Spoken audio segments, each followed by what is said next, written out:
We say the truth shall set you free. Absolutely.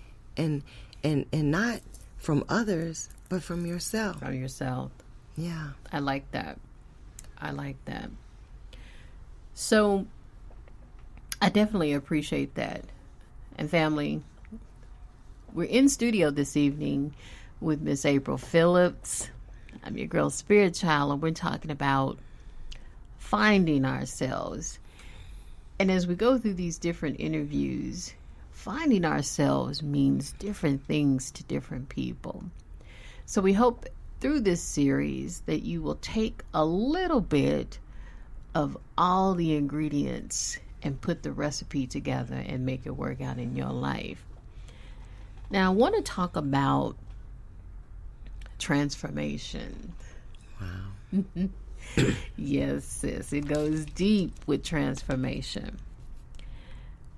How were you able to transform your life from where you were to who you are now? I actually didn't do it on purpose. Uh-oh. My transforming came all about what felt right for me. So certain people didn't feel good anymore. Certain surroundings didn't feel good anymore.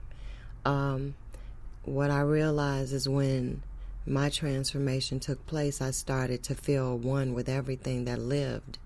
I didn't want to hurt anything. I didn't want to step on bugs. I didn't want to pull leaves off bushes. I felt that all of that was me. I didn't want to hurt anymore. I didn't want, not me hurt, I didn't want to hurt anyone else. I didn't want to offend. I didn't see faces, I saw souls. So, everything was working on energy. I didn't recognize faces as much as I recognized voices, the sound vibrations. Everything looked new to me. It didn't look the same. I saw the whole world differently. I saw society as an ant colony. Uh-oh. I just saw things so differently. But the one thing was that society didn't matter to me. Like what they thought, what they were doing, what the fads were, what was popular. None of that even fazed me. Everything was about absorbing life. That's where all energy lies. Right. And so you were talking to me a couple of nights ago, and maybe even a week or so, because these sessions always just kind of run in together, but it all kind of jives. You took a job that took you a couple of states and a whole lot of hours away, and there seemed to be an immense transformation for you at that time. Not only just a physical transformation, but it seemed like a lot of mental and spiritual clarity as you've been gone on this last assignment. Closer to the sun, I guess. The physical transformation, let's address it first. Okay. It was not something that I chose to do, but I was told by someone who I admire that when you carry around deficiencies in your physical self, it's because of things that your soul is holding on to. And then when you rid your soul of those things, that those physical things will also fall. And I would like to believe that's what's going on with me, and I'm still in that process of that. My physical flaws are trying to balance themselves with my mind and my soul. So, people try so hard to transform themselves for the wrong reasons. When you synchronizing your mind and your soul, a lot of your physical self will follow. And that's where I would like to say I am. Now, I've had some things to take place in the last month or so that brings my life full circle. That full circle, I think, is completion for voids. which tells me, hey, your rebirth is occurring. And with that rebirth becomes a different type of energy. I have been in a state, before I got to Colorado, I had been in a hermit state, and that hermit state allowed me to only be with myself, but it was necessary because you have to be with yourself. If you cannot be with yourself, it's going to be so hard to exist with other people. So after that 360, while I was in Colorado, I went full circle, and all my voids have been filled. Now everything else is transforming on its own. It's like a flower, kind of, or any animal or insect that goes through this transformation. Once it gets to one place, then it wraps itself up in a place that nobody else can see it. We can talk about caterpillar butterfly situation.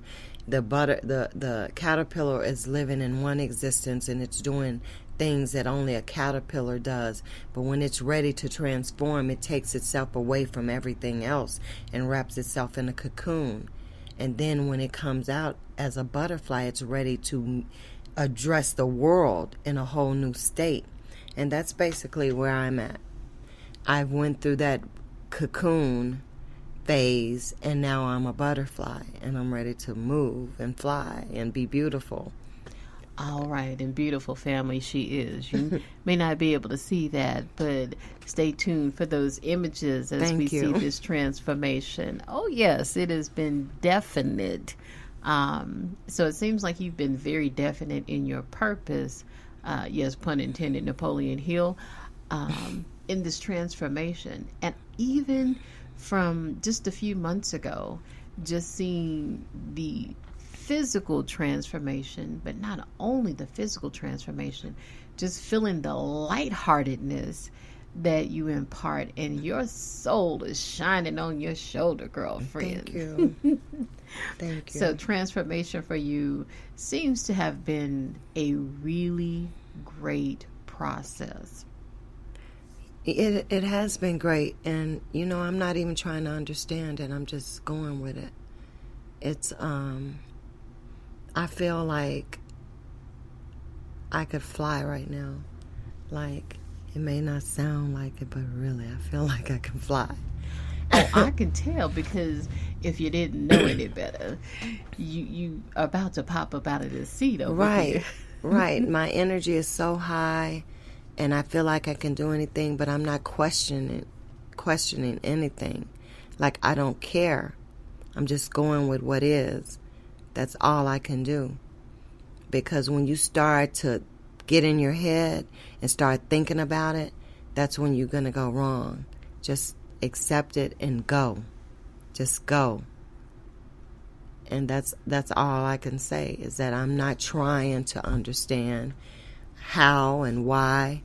All I'm trying to do now is be. See, my how and why was years ago. Right. Now I'm just being. Because, of course, we are human beings. Right. Even though a lot of us are human beings. Oh, what the? Let me put that one down, too, because I like that. Human beings. Yeah, right. Because we stop existing and being. We have settled in this dormant state of being. That's what we are. But in our reality, being is with movement, motion. And if you're in this universe, you're going to move or you're going to die.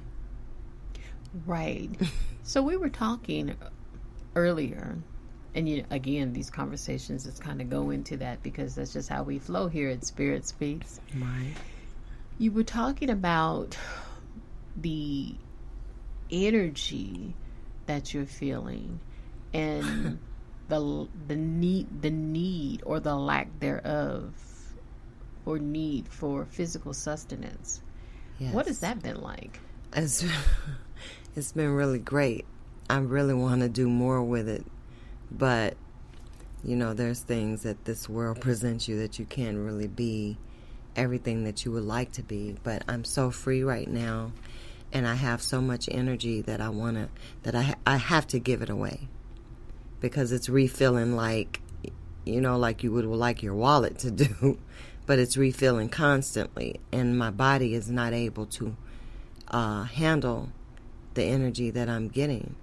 And even no matter what I put in my body, the energy is the same. If I don't eat, I still have the same kind of energy. As a matter of fact, when I eat, I have less energy than when I don't eat.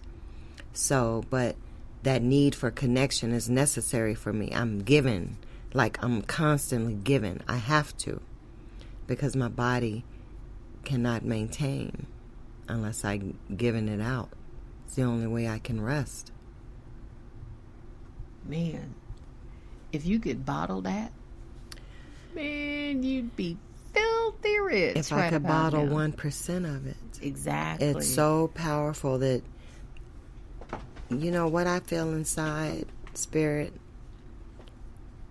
I wish I had the words to explain it. But it's so powerful that it is, it's like something I've never known or heard of. The only thing I can think of is just infinity. It's so infinite. It's so great. And I'm so happy. I can tell. It's kind of like, you know, when you were a little girl and you got that first pair of high heel shoes, and you thought you were just the ish. You thought you were the ish. And so it's wonderful to be in a place where you can feel not only the energy of the universe, but it seems like to me, as you've been going through this journey, that you have also taken to a lot more of oneness with nature. Yes. Is that correct? Oh, yes. Tell the family what you've been doing. I do a lot of earthing. I like, especially when it rains, because rain is like a cleansing, so all the energy is going to be fresh and probably at its greatest intensity. So I try to do earthing. I walk barefooted in the grass. I need to connect with the earth, because I understand that I am a cell of the earth. So I'm connecting with my body, my true body. We are cell bodies of a celestial body. Just in case people don't understand, your cells in your body are cell bodies of a human body, and we are cell bodies of a earth or a celestial body. So therefore, I'm connecting with my body, and I'm getting energy from it. But at the same time providing it energy as well, to try to keep it from trying to balance itself. I'm trying to help it balance, which is what we all need to do collectively. Right. And you talked about being grounded and absorbing Yes. the pain and some of the mental anguish of people around you. Yeah. What is that like? I have an empathic soul, which means that I am able to feel not just pain, joy, peace, but the physical emotions of humans. And when necessary, because I don't try to do it or anything, it calls me like everything else calls me and attaches itself to me. I feel it when necessary. But I can walk by somebody and feel their pain. I can feel their peace. I can feel their, I hate to say negative words, but sometimes I feel their bad intent. And it used to overwhelm me. Like I couldn't stand to go in crowded places. But now I'm able to release